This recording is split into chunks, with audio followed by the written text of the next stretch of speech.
Good evening. We start tonight at 5 with a new update. State lawmakers now are preparing to turn to the Indiana State House to host a special session. And it's all part of an attempt to redraw the state congressional maps. However, Senate Republicans say they do not have the votes to do it. But the governor called this session anyway. Our State House reporter Emily Longnecker is on the story for months now. She joins us live from the State House with a reaction to this news. Emily.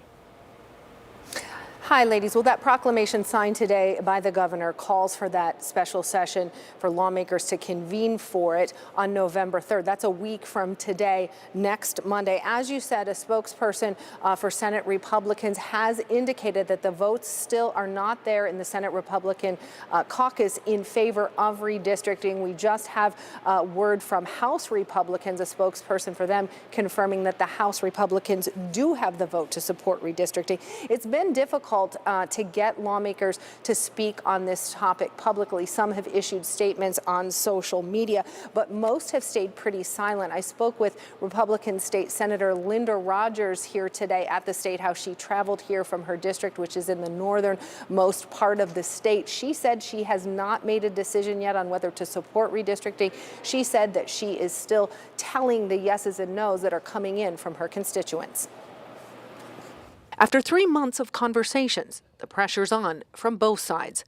Senate Republicans have had at least one phone call with President Trump about redistricting, and Republican lawmakers and the governor have met with Vice President J.D. Vance on 2 separate visits to Indiana. On the other side of the issue, Democrats have voiced their opposition to redrawing the state's congressional districts at rallies. Recent polls have also shown a majority of Hoosiers don't support redrawing the map mid-cycle. UIndy political science professor Dr. Laura Merrifield Wilson spoke to all that lawmakers must consider as they make a decision on whether to support redistricting efforts. You have the pressure coming from the party. And of course, as an elected official, as a public leader, they're also trying to make decisions that they think are best for their constituency and the state. And sometimes those are going to be different than what either the party or the constituency itself thinks. Some of those constituents have spoken out via petitions. In the past month, voting rights advocates delivered a petition with close to 20,000 signatures from Hoosier voters against redistricting. We've done what we can to try to keep this session from happening. The work is not over until these maps are passed. And while the Senate is still saying they don't want to do this, we're going to remain involved and encourage everybody to continue speaking up. And with the word that the votes still aren't there amongst Senate Republicans, voting rights organizations continue to lobby senators. They tell me, some of these organizations, that they are going to actually be back here tomorrow, not with petitions this time, but they say with care packages for all 50 senators, in their words, to encourage them to keep going and standing up against redistricting. These care packages, they say, will have snacks and even Red Bull they said, in their words, to kind of refuel the senators and again keep them going in this stand that some still have against redistricting. Ann, Felicia. All right, Emily Longnecker reporting for us from the State House tonight. Thank you. And we've heard from many lawmakers on both sides of the aisle after the governor's announcement. Senate Democratic leader Shelley Yoder issuing a statement on behalf of the Indiana Senate Democratic Caucus. It says in part, quote, "Polling after polling, event after event, conversation after conversation. Hoosiers of all parties have made it clear they do not want this. The people said no, loudly, clearly, and repeatedly. It has taken months of backroom deals, arm twisting, and out-of-state threats against Hoosiers just to get this far." We're going to share more reaction from lawmakers and take a closer look at the debate surrounding redistricting on a special episode of Crossword Politics. If you want to tune in, it's available right now. Head on over to WTHR Plus.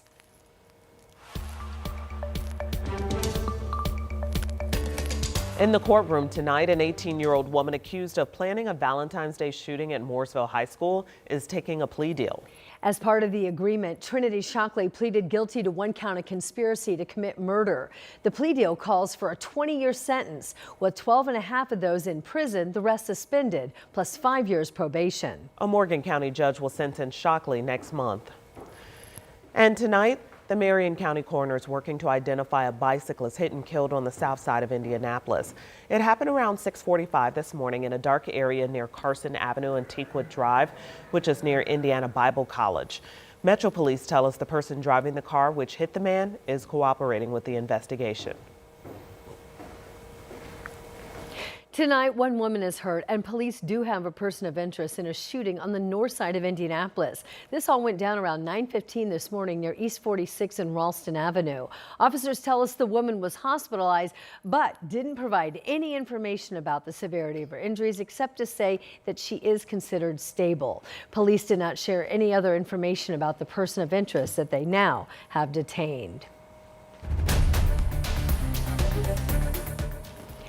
And we do have some breaking news tonight for you at 5:05. There is a hit and run investigation underway right now on the west side of Indianapolis. We have talked with IMPD, confirming to 13 News that a minor was hit. We're looking live at the scene. This is near 34th and Allison Avenue. They went to the hospital in critical condition. No word right now on the search for the driver responsible. But again, breaking news right now, a minor injured on the west side near 34th and Allison Avenue. As we learn more information, we'll bring it to you on air and on all WTHR platforms. Felicia. And we're in the Weather Center tonight. Here's a live look outside as we continue to track these cooling temperatures.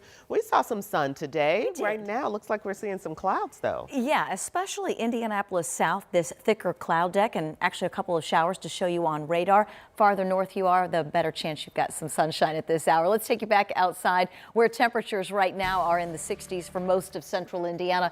We have 62 degrees in Indianapolis. Ooh, the fall color looks so good at the Country Club of Indianapolis.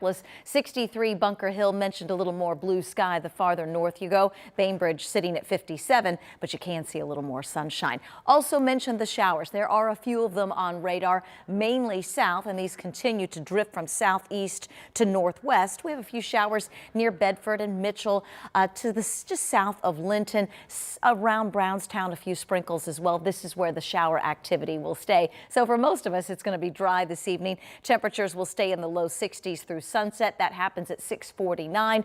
Upper 40s early tomorrow. A midday temperature mid 50s with more clouds than sunshine. Highs tomorrow close to 60.